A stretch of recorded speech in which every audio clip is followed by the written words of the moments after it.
मुजफ्फरनगर की मीरापुर विधानसभा सीट इस समय चर्चाओं में है। चर्चाओं में इसलिए है क्योंकि मीरापुर विधानसभा पर उपचुनाव होना है। चुनावी बिगुल बज चुका है। चुनाव आयोग द्वारा चुनाव की घोषणा कर दी गई है। इस सीट पर 13 नवंबर को चुनाव होंगे, जबकि 23 नवंबर को मतगणना होगी।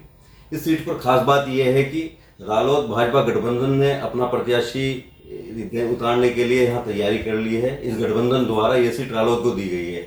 हालांकि रालोद वेस्ट यूपी में 2 सीट मांग रही थी, खेर और मीरापुर, परंतु अंत में केवल एक ही सीट पर रालोद को संतोष करना पड़ा, क्योंकि भाजपा का तर्क था कि जिन सीटों पर जो दावेदार थे, जो यहाँ से सीट जीत चुके थे, उन्हीं को टिकट दिया जाएगा। चूंकि मीरापुर विधानसभा सीट पर रालोद का विधायक था चंदन सिंह चौहान, जो पहले सपा के गठबंधन के साथ रालोद सीट पर विधायक बने थे, परंतु लोकसभा चुनाव में भाजपा से रालोद के गठबंधन होने के बाद इन्हें सांसद का टिकट दे दिया गया और यह भाजपा और रालोद के टिकट पर सांसद बन गए, जिसके बाद ये सीट खाली हो गई थी। इस सीट पर रालोद और भाजपा दोनों ही दावेदारी कर रहे थे। भाजपा की ओर से दर्जनों लोग टिकट पाने की कतार में थे, परंतु उन सभी के अरमानों पर उस समय पानी फिर गया जब ये सीट रालोद के हिस्से में आ गई। हालांकि अभी रालोद ने इस सीट पर अपना प्रत्याशी घोषित नहीं किया है। दूसरी तरफ इस बार सपा कांग्रेस के साथ मिलकर इस सीट पर चुनाव लड़ेगी।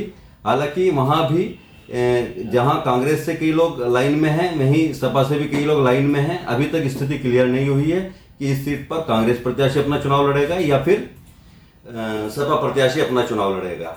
खैर, जो भी हो, इस बार चुनाव बड़ा रोमांचक होगा, क्योंकि इस बार स्थितियां आसान नहीं होंगी, क्योंकि यहाँ पर जहाँ बसपा पूरी तैयारी में है चुनाव में आने के लिए, वहीं आज़ाद समाज पार्टी ने अपना उम्मीदवार यहाँ पर उतार दिया है।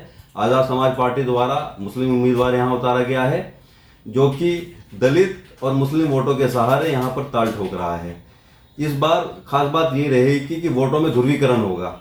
जैसा कि माना जा रहा था कि एक तरफा एक बिरादरी के वोट पड़ेंगे, दूसरी तरफा दूसरी बिरादरी वोट पड़ेंगे, इस बार इस चुनाव में ऐसा नहीं होने वाला है। ये चुनाव बड़ा टफ होगा। जो भी प्रत्याशी इस चुनाव में मैदान में उतरेंगे, उन्हें बड़ी रस्साकशी करनी पड़ेगी। हालांकि सभी अपने अपने तरीके से अपने समीकरण बिठा रहे हैं और अपनी अपनी जीत को लेकर पूरी तरह आश्वस्त हैं। अब देखना यह है कि इस सीट पर कौन कौन प्रत्याशी मैदान में आएंगे और उनकी क्या रणनीति रहेगी, और इस सीट पर कौन 23 नवंबर को इस सीट पर से जीतकर यहाँ का विधायक बनेगा। मुजफ्फरनगर से जनवाणी न्यूज के लिए मिर्जा गुलजार बेग की रिपोर्ट।